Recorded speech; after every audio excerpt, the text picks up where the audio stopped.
The SpongeBob SquarePants movie.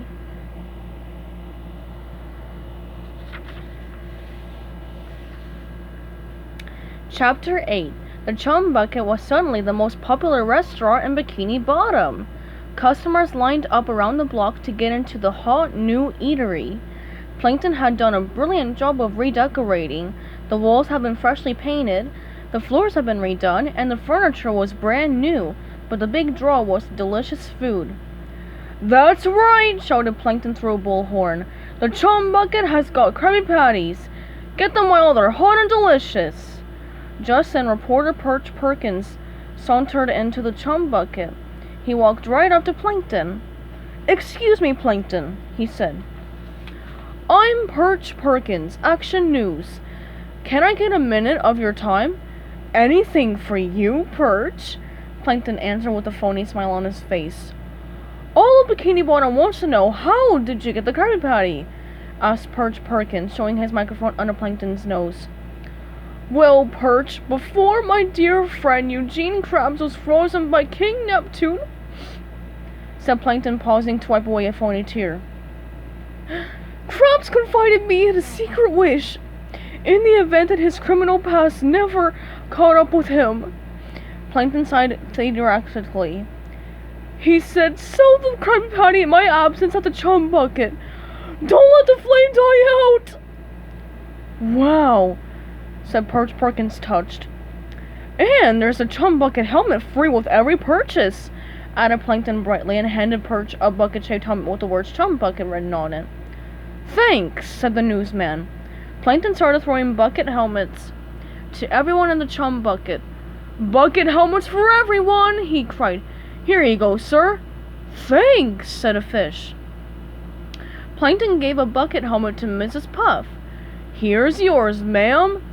"Why, thank you," said Mrs. Puff. "Helmets for the whole family," said Plankton as he circled a big table. He placed a bucket helmet on everyone sitting there. "Thanks," said the newly bucketed, helmet-headed family. With a wave to all his new customers, Plankton ran into the kitchen. "Karen, baby," he told his computer wife, "I haven't felt this giddy since the day you agreed to be my wife." "I never agreed," replied Karen the computer. Plankton ignored her. "Evil Plan Z is working perfectly," he said instead. "Nothing can stop me now." "I hate to be the one to tell you this," said Karen, "but my sensors have indicated that SpongeBob and his pink friend are going after the crown. If they make it back, Neptune might see some fingerprints." Karen stared at Plankton's little hands. "Tiny fingerprints," she added. "Stubby, tiny fingerprints." Plankton stared down at his hands and frowned. Then he put them into his pockets. "Evil Plan Z is way ahead of you," he said. "I've already hired someone to take care of those two. His name is Dennis. He's a really big, scary dude who rides a huge motorcycle."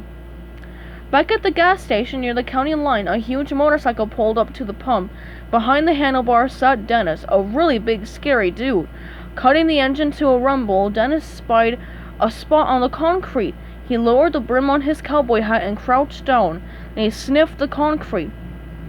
"Mustard," he murmured. "Hey, mister!" hooted Lloyd, the gas station attendant. "Does that hat take 10 gallons? The gas station guys laughed and laughed until the big scary dude knocked each of them over, flat on their backs. Floyd and Lloyd were in no position to be laughing. Not so very far down the road, SpongeBob and Patrick trudged along. They tried to sing to keep up their spirits, but they were just too tired. "All right. Oh, yeah," wheezed SpongeBob. "Are we there yet?" Patrick whined. "We must be close now," said SpongeBob. Then he spotted a sign. "Hey, Patrick, look! Shell City straight ahead!" They read the sign, which was partly hidden by some seaweed. It read, "Shell City only 5 days away." "Wow!" said SpongeBob. "Only 5 days away!" Then the wind blew the seaweed away, and the rest of the sign was uncovered. "By car!" cried SpongeBob. Patrick slapped his head and SpongeBob's shoulders sagged. At this rate, we're never going to make it back in 6 days, said SpongeBob. If only we still had our car. Patrick grabbed his square friend's arm. SpongeBob, look! It's our car! It was the paddy wagon parked next to a sunken tugboat. Music and voices seemed to be coming from inside the tugboat, called the Thug Tug. Let's hurry, Pat! SpongeBob cried. Before the thug who stole our car comes back! But when they reached their car, something important was missing. The key! SpongeBob cried. Where do you think it is? Patrick asked. SpongeBob faced the tugboat just as a terrified fish was tossed through the window. This looks like a nice place, said Patrick, but SpongeBob wasn't so sure. Cautiously, the two friends crept up to the window and peered inside. Tough-looking thugs were shooting pool, throwing back drinks, and acting tough. Suddenly, SpongeBob spotted the thug who stole the paddy wagon. He was shooting pool with some other fish. Hanging from his belt, SpongeBob spotted a gleaming object. There it is, Pat! The key! Cried SpongeBob. Then he frowned. But how are we going to get it? I know, said Patrick. Walk in and ask for it. SpongeBob shook his head. Patrick, that's a terrible idea. Sorry. I know, said SpongeBob, snapping his fingers. I'll go in and create a distraction, then you get the key. Oh, wait! Patrick cried, hopping from tentacle to tentacle. I want to do the distraction. SpongeBob shrugged. Okay, I guess it doesn't really matter who does the distraction. Remembering an old Western movie he'd seen, Patrick swaggered right up to the front door and threw it open. Then he boldly stepped inside. SpongeBob crept in behind his pink friend, trying not to be seen. Can I have everybody's attention? Yelled Patrick. The music stopped and all heads turned toward the front door. Dozens of mean-looking eyes stared at the young starfish, waiting for him to speak again. I have to use the bathroom, announced Patrick. One of the thugs pointed to a door next to the phone booth. It's right over there. The thug at the pool table looked down. There was SpongeBob tugging on the paddy wagon key hanging from his belt. Oh, there it is, SpongeBob said, rubbing his eye. Stupid contact lenses. SpongeBob pretended to pick something off the ground. I'd better go wash it off, he said, and bolted for the bathroom. Patrick! He cried, pushing to the door. You call that a distraction? I had to go to the bathroom, Patrick replied sheepishly. SpongeBob looked down at his hands. They were filthy from fumbling on the floor. I got my hands dirty for nothing, he said, disgusted. SpongeBob pumped the soap dispenser. Bubbles popped out and floated across around the bathroom. Patrick, check it out! Whoa! Cried Patrick. Hooray! Bubble party! SpongeBob said, and they began to squirt more bubbles. The two giggled and danced and lathered up as bubbles filled the bathroom. Some of the bubbles started to leak out of the restroom door. Suddenly, the music in the next room stopped and someone yelled in an angry voice. Hey! Who blew this bubble? Yelled Victor, the bartender. Not me, Victor, said a frightened thug. I didn't, cried another. I hate soap. You won't know the rules, Victor yelled. The thugs all nodded. Any and all bubble-blowing babies get kicked out of the bar, said one of the thugs. That's right, roared Victor. So who blew it? Inside the bathroom, SpongeBob and Patrick could hear all the yelling going on in the bar. And they were frantically trying to pop all the bubbles before they were caught. So, nobody knows, eh? Said Victor, looking around. Well, I know that somebody in here is a bubble blower. SpongeBob and Patrick left the bubbleless bathroom and tried to sneak out the back door. You, said Victor, pointing at them. We're on a bubble blower hunt, and don't think we don't know how to weed 'em out. Victor had everyone in the tugboat line up so he could inspect them. When everyone was in a neat row, he turned to his disc jockey. DJ, time for the test, he called. The DJ fumbled behind the speaker and put on the Goofy Goober theme song. No bubble blower can resist singing along to this, Victor snarled. SpongeBob, Patrick whined. It's the Goofy Goober theme song.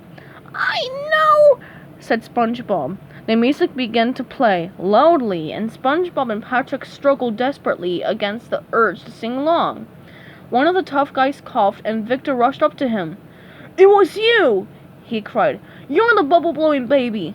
No, the thug said. I only coughed, I swear. Sneering, Victor moved down the line. Nobody had cracked yet, so Victor called to the disc jockey. Turn it up louder! The music swelled, filling the tug with the perfect sing-along tune. Sweat was pouring down SpongeBob's head. His foot began to tap, but he managed to step on it with his other foot.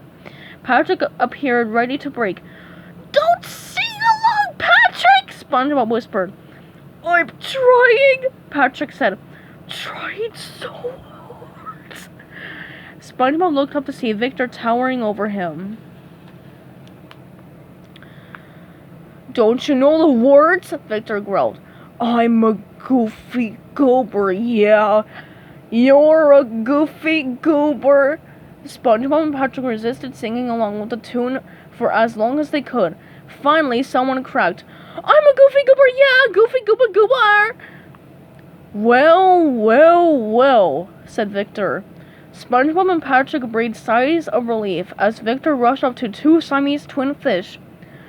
Which one of you babies was it? He roared. The two fish pointed to each other. It was him! They cried. Well, said Victor with a nasty grin. Looks like we got ourselves a double bubble-blowing baby. The Siamese twin fish tried to swim away, but the thugs chased them. With everyone running around, SpongeBob and Patrick managed to escape. Man, that was a close call. Phew, sighed SpongeBob, once they were outside the tugboat of thugs. Guess what I got? Said Patrick with a goofy smile. He pulled the paddy wagon's key out of his pocket. The key! SpongeBob cried. Oh, Pat, I could kiss you!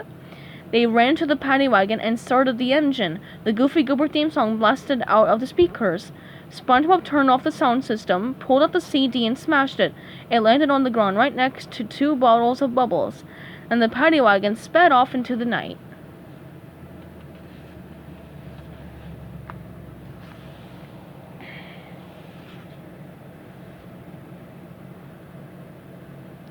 Stay tuned for Chapter 9 coming up soon.